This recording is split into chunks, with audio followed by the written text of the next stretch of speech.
Hello again, I am Blunty. Anamorphic lenses are expensive. Anamorphic adapters for existing lenses are cheaper, but still pretty expensive and often quite tricky to use.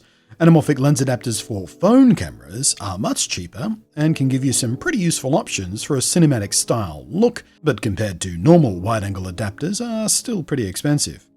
Enter the ULANZI, I think I said that right, 1.33x anamorphic lens. For about a third of the price of other similar lens adapters for phones, it delivers a surprisingly decent result.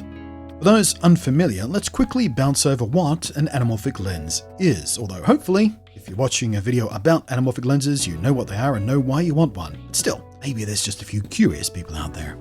Originally created to film widescreen aspect ratio movies onto standard 35mm film, they stretch out the image to make full use of all the available recording detail, and then are de-stretched again upon viewing. It was kind of a hack in the day, and this had some visual side effects that have since become ingrained in cinema, and an aesthetic choice in today's TV and cinema productions, even though we don't really need them anymore. Amongst the most obvious are the horizontal streaks of lens flare, which some Hollywood directors just cannot seem to get enough of, so much so they become increasingly distracting instead of a nice, pleasant little aesthetic thing going on. But that's a whole other debate. One of the other things is more oval-shaped background blur for point light sources, and there's a fistful of more subtle things as well. And aside from recreating those aesthetic effects, this lens also lets you shoot cinematic widescreen aspect ratio on your phone without having to crop out the top and bottom of a normal 16:9 camera aspect ratio, allowing you to make full use of all of the detail captured in that standard aspect sensors recording, but then squeezing it back down to a widescreen aspect ratio without actually cutting away any extra detail.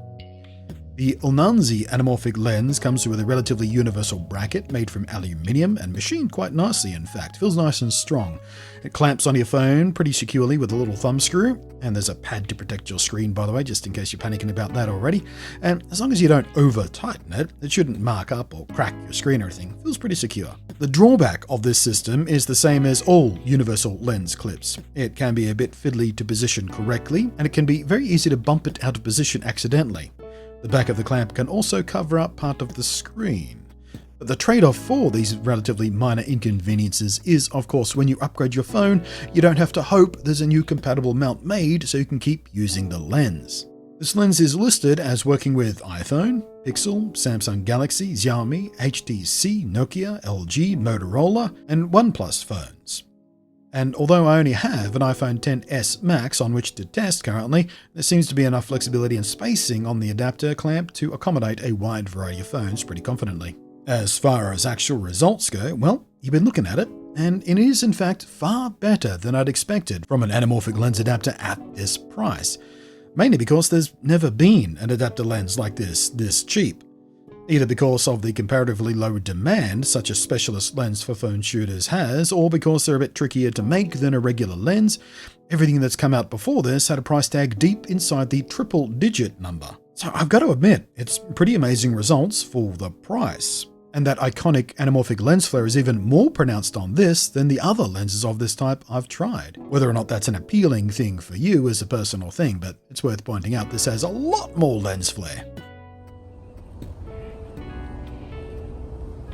Now, a thought occurred while I was shooting a lot of this test footage with this lens on, and that is about aspect ratios and stuff like that, which, comes part and parcel with a anamorphic lens, and that is more and more creators these days are not using the standard 16:9 format at all. Instead, they're preferring a slightly wider format, not quite as wide as this lens does sort of natively, but a slightly wider format because more and more phones are going beyond the 16:9, so more and more creators are, accounting for that slightly wider phone. I haven't done much of that myself because, quite frankly, this tiny pillar bars you get on the side of watching 16:9 content on an iPhone, for example, don't really bother me as much as the old, pillar bars top and bottom we used to get watching 16:9 content on 4:3 screens. Hands up in the comment section. Greybeards, 4:3 screens, hated it, didn't we? Yeah, couldn't wait to get to 16:9. But now we're in a different era where it's slightly wider again, and that's where this lens can come in quite handy because, as we were talking about before, actually maybe not before, I don't know where in the video I will edit this, but you might have noticed the very edges of the sides are a bit blurry on this lens. That's where you just lose detail, they just go blurry. Well, if you're shooting for a smartphone resolution or aspect ratio, instead of cropping top and bottom from a 16:9 and just losing detail, you keep that vertical and just crop off the sides of this slightly wider format. You get rid of the blurry stuff and you keep all the extra sort of detail top and bottom. Feels like a pretty smart idea to me. What do you reckon?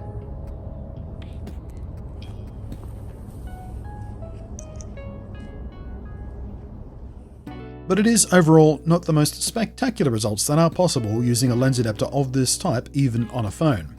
Other anamorphic adapters I've tried or reviewed over the last few years have offered a better image overall. They're a little bit sharper, they're better corrected for barrel distortion you get with wide-angle adapters of any type, and they're sharper at the sides of the frame especially. That said, again, I have to come back to this being far better than I'd anticipated. When ULANZI emailed me a few weeks back and asked if I wanted to check it out, I accepted, expecting this to be not much more than a fun, toy-like novelty lens, not actually all that useful for making content a creator might care about, but interesting just because of its gimmick and its price. What I actually found when I started using it though, was a lens that could actually appeal to ultra-low-budget aspirational content makers. Legitimately. You may really want to use or experiment with anamorphic looks, and every dollar you save on the lens adapter is a dollar you can spend elsewhere on the production or the gear bag. And this low price point offers those who are curious about shooting this way an ability to make a more informed decision, much cheaper, on whether or not shooting with an anamorphic lens is something they even enjoy enough to later invest in fancier, more sophisticated lenses and adapters. Or this lens may very well be all you ever need. Either way, it's nice that it exists. The main issues you'll face, as I think you may have already noticed, is with camera moves, especially tilts and tracking shots where the wide-angle barrel distortion becomes more obvious, especially if you're filming sort of man-made and urban things that have a lot of straight lines on them. But this is also true of a normal wide-angle adapter. This is why many of them are much more expensive, because it is much more complicated to correct for this inside the lens. The second issue is the sides can be notably softer, and this also ties into the third issue.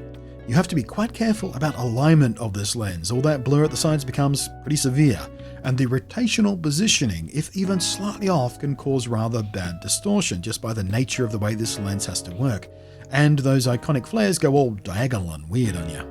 But all in all, so long as you're very deliberate and careful with your shooting and you pay attention to what you're doing very specifically to make sure the lens is properly aligned every shot, this can be a pretty fun tool to get a more unique look for your videos.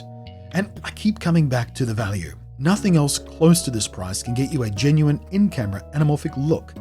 Secondary tip, by the way, if you do get this lens or a lens like it, also install Filmic Pro. It's an app available for your iPhone and Android, and amongst its other remarkably powerful options for shooters is the ability to automatically de-squeeze the image from lenses like this, either just for the preview so you can see an undistorted image as you frame up and shoot, or you can ask it to record straight to a de-squeezed file ready for dropping straight into an editor. I shot almost everything in this video with this app using the de-squeeze preview only, and a flat log to picture profile, then manually de-squeezed and graded in the editing suite. If you're curious about the benefits of shooting flat picture profiles with Filmic Pro on your phone, I have a link to a video I did on that a little while back at the end of the video and in the down below area. But yeah, that is the ULANZI 1.33x anamorphic lens for phones. Kinda neat, right? Thank you very much for watching. I am Blunty, and I will catch you next time.